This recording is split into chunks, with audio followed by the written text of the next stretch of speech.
કોંગ્રેસનું વિરોધ પ્રદર્શન ફિક્કું, રેલી નીકળતા જ અટકાયત। ઉત્તરાખંડમાં કોંગ્રેસના રાષ્ટ્રીય અધ્યક્ષ મલ્લિકાર્જુન ખડગેની રેલીના સ્થળે કેટલાક સંગઠનો દ્વારા કરવામાં આવેલી શુદ્ધિકરણ વિધિના વિરોધમાં ભરૂચ જિલ્લા કોંગ્રેસ દ્વારા મૌન રેલીનું આયોજન કરવામાં આવ્યું હતું। જો કે કોંગ્રેસનું આ વિરોધ પ્રદર્શન શરૂઆતથી જ ફિક્કું જોવા મળ્યું હતું।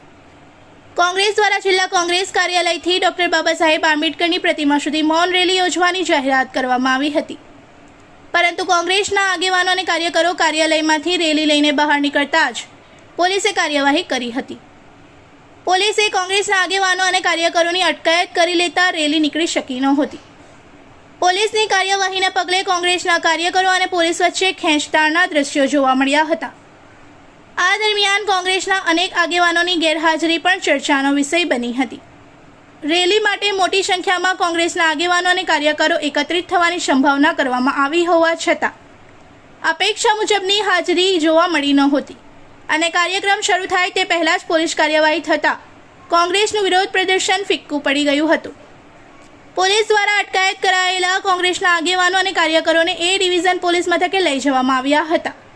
કાર્યક્રમમાં શહેર કોંગ્રેસ પ્રમુખ સલીમ અમદાવાદી, પાલિકા સભ્ય જુબેર પટેલ, જિગ્નેશ બ્રહ્મભટ્ટ, ઇમરાન પટેલ, હેમેન્દ્ર કોઠીવાલા સહિતના આગેવાનો અને કાર્યકરો ઉપસ્થિત રહ્યા હતા। મોટા વિરોધ પ્રદર્શનની જાહેરાત વચ્ચે રેલી કાર્યાલયની બહાર નીકળતા જ અટકાયત અને કેટલાક આગેવાનોની ગેરહાજરીને કારણે ભરૂચમાં કોંગ્રેસનું આ વિરોધ પ્રદર્શન ફિક્કું અને મર્યાદિત રહ્યું હોવાની ચર્ચા જોવા મળી હતી। ઉત્તરાખંડમાં જે રેલી યોજાઈ હલ્દીમાં, રેલી બાદ અમુક સંગઠનો ભેગા થઈને એને ગંગાજળ છાંટવામાં આવ્યું, એને પવિત્ર કરી એવું કહે છે એ લોકો। એટલા માટે કહે છે કે ભારતીય રાષ્ટ્રીય કોંગ્રેસના પ્રેસિડેન્ટ અમારા ખડગે સાહેબ એ રેલીને સંબોધતા હતા, એમના ગયા પછી ત્યાં ગંગાજળ છાંટવામાં આવ્યું ને આ કેન્દ્રની સરકાર ભારતીય જનતા પાર્ટી એને પ્રોત્સાહન સંગઠનોને આપી રહી છે। બહુ ઘૃણાસ્પદ બાબત છે। એના વિરોધમાં આજે અમે મારી જિલ્લા કોંગ્રેસ સમિતિથી બાબા સાહેબની પ્રતિમા સુધી પુલાર કરી જય ભીમના નારા સાથે અમે કોંગ્રેસ સમિતિથી નીકળતા 100-200 મીટરમાં ભારતીય જનતા પાર્ટીના ઇશારે ભરૂચ પોલીસે અમારી ધરપકડ કરી। ખૂબ જ ઘૃણાસ્પદ બાબત હતી, કોઈ અડચણરૂપ નહોતું ટ્રાફિક કે કોઈને, છતાં પણ પરમિશનના એક બહાનું કાઢીને અમારી ધરપકડ કરવામાં આવી। અમે પોલીસ સ્ટેશન લાવવામાં આવેલા છે। આ દેશમાં કેમ એ દલિત હતા એટલા માટે? ખડગે સાહેબ હિન્દુ નતા?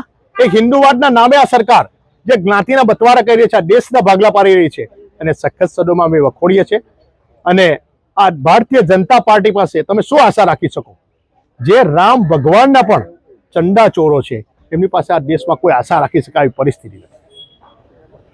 इस वीडियो को लाइक करें, हमारे चैनल को सब्सक्राइब कर बेल आइकन जरूर प्रेस करें हमारी न्यू वीडियो सबसे पहले देखने के लिए।